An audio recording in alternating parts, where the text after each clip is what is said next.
For a few days there was no more overtime to be earned by Cleek or Dollops, so that they were free to spend their evening as they wished, and though the Pig and Whistle got its fair share of their time, for the sake of appearances, there were long hours afterward, between the last tattered remnants of the night and the day's dawning, when they did a vast amount of exploration.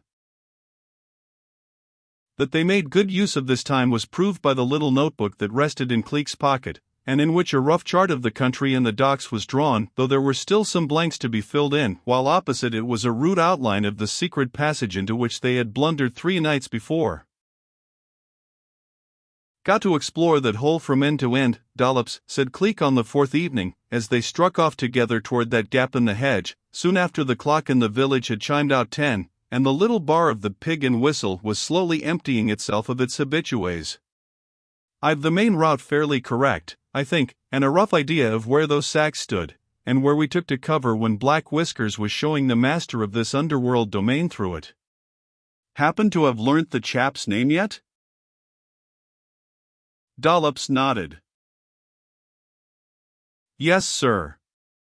Brent it is, Jonathan Brent, or so one of the men tells me. Says he's never seed 'im, though, nobody 'ardly ever does, from all accounts he give me. Old Black Whiskers and our silent-footed friend Borkins is the main ones what does his work for him." Well, that's something gleaned, anyway. Of course we may be able to find out who he really is, but the chances are small. Men like this chap don't go giving away anything more than they can help. They lie low and let their paid underlings stand the racket if it happens to come along. I know the type. I've come across it before. Well, here we are. Now for it, but this time I happen to have brought along a revolver." He crept through the hedge and crouching behind it ran to the spot where they had found the open trapdoor upon that memorable occasion 3 nights before. There was nothing to be seen. The ground presented an absolutely unbroken appearance, so far as they could make out in the moon's rays. "Clever devils," snapped out Cleek, in angry tribute. "We'll have to use artificial light after all, but keep your torchlight on the ground. It won't do for anyone to spot us just now." For perhaps a moment or two they explored the ground inch by inch, crawling round in the long grass upon their hands and knees, until a little tuft of brown earth sticking up through a piece of turf, like the upturned corner of a rug, showed them what they were looking for. With infinite care Cleek lifted up the square of turf and set it upon one side. The sight of the flat dark surface of the trapdoor rewarded them. He ran his fingers along the 2 sides of it, and discovered a bolt, shot this, and then catching the iron ring once more in his hands, swung the top upward and laid it back upon the grass. A minute more found them once more in the cavernous, breathless depths. Cleek handed the torch to Dollops. "You hold that while I do a bit of sketching," he said, fidgeting in his coat pocket for his fountain pen. He then snapped open the flap of the notebook and began to sketch rapidly as they moved forward. Cleek was an adept in drawing to scale. The thing took shape as they continued their progress, keeping this time to the left instead of to the right. Cleek paced off the distance and stopped every now and then to check up results. The place was as silent as the grave. Obviously no one was about here upon these nights when there was no loading and unloading going on. In that, at least, chance had been a good friend to them. They were going to make the most of it. Through little runways, narrower than the main route, and so low that they had to bend their necks to get along in safety, they went, measuring and examining. Every few yards or so they would come upon another little niche, stacked high with sacks of a similar hardness to those others back there at the beginning of their journey. Cleek prodded one with his finger, hesitated, then slipping out a penknife, slit a fragment of the coarse sacking and inserted his thumb. He pulled it out with a look of astonishment upon his face. "Hello, hello," he exclaimed. "So that's it, is it? God! This is the approved hiding place. Then those tubings, Dollops, just a little more of this wearisome search, just a few telephone calls to be made, and I believe I shall have untied at least one part of this strange riddle." And when that knot is unfastened, it will surely lead me to the rest. Go on, boy. They went on, stepping carefully, and hesitating now and again to listen for any sound of alien footsteps. But the place might have been the grave for any sign of human habitation that there was. They had it to themselves that night, and made the most of it. For some time they walked on, taking the road that most appealed to them, and in the maze must surely have retraced their own footsteps. Of a sudden, however, they broke into a sort of rough stone passage, with concrete floor that ran on for a few yards and ended at a flight of well-made stone steps, above which was a square of polished oak, worm-eaten, heavily carved, and surely not of this generation's make or structure. Now, what the dickens, began Cleek, and stopped. Dollops surveyed it with his head on one side. Seems to me, sir, he began, after a pause, that this year's the genuine article. One of them old passages what people like King Charles and Bloody Mary and a few other of them celebrities you sees at Madame Tussaud's any day in the week, used to hide in when things were a-gettin' too ody fair em. That's what this is. Your history's a bit rocky, but your ideas are all right, returned Cleek with a little smile, as he stood looking up at the square of black oak above them. I believe you're right, Dollops. It must have given the later arrivals a big start in that tunneling business, or else they'd been at it, or both. There must be years' work in this system of passageways. It is marvelous. But if it's a genuine old secret passage, those stairs will probably lead up into a house, and let's try 'em. If the house they lead into is the one I think it is, well, we'll be unraveling the rest of this riddle before the night is out. So saying, he fairly leapt up the little flight of stone stairs, and then let his fingers glide over the smooth polished face of the oak door, pushing, probing, pressing it, a frown puckering his brows.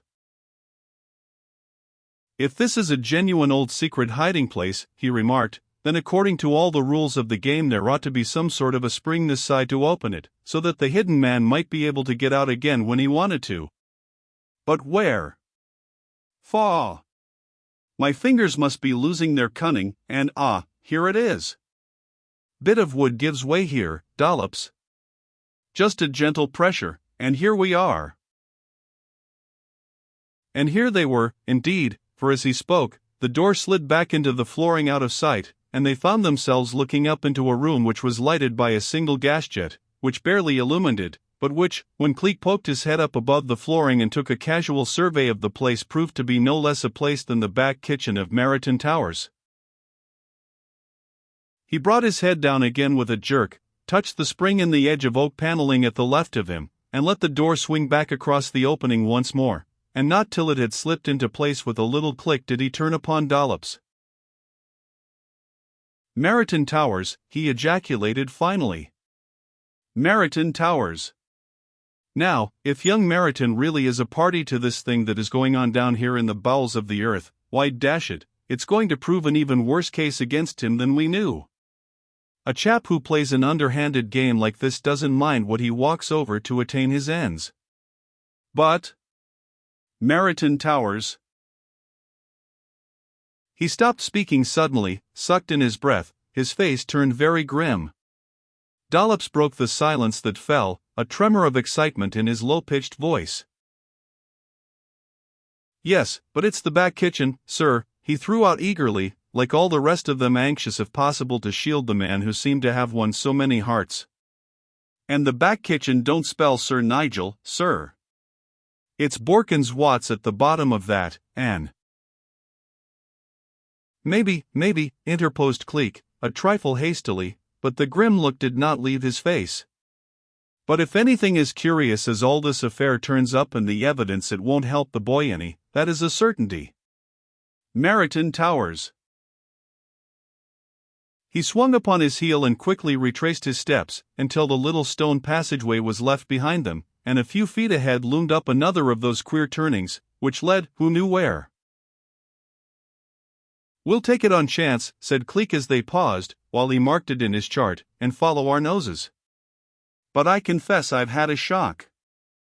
I never thought, never even dreamt of Meryton Towers being connected with this smuggling or whatever it is, Dollops. And if I hadn't been down in that very kitchen upon a voyage of discovery the other day, I'd have had more reason to disbelieve the evidence of my own eyes. The light was on, too. Lucky for us we didn't pop our heads up at the moment when someone was there. But then the servants are all gone. Borkins is keeping the house open until after the trial. So it was Borkins who was using that light, that's pretty obvious, and our necks have been spared by an inch or two less than I had imagined. We must hurry, time's short, and there's a good deal to be got through this night, I can tell you. Yes, sir, said Dollops, not knowing what else to say, for Cleek was keeping up a sort of running monologue of his ideas of the case. Don't think much of this air passage, anyway, do you? No narrower than the rest. But it may end just where we want to go. Journeys end in lovers' meetings, the poet sings, but not this kind of a journey, no, not exactly. We'll find the hangman's rope at the end of this riddle, Dollops, or I'm very much mistaken, and I've an uncomfortable idea as to who will swing in the noose. For some time after that they pressed on in silence.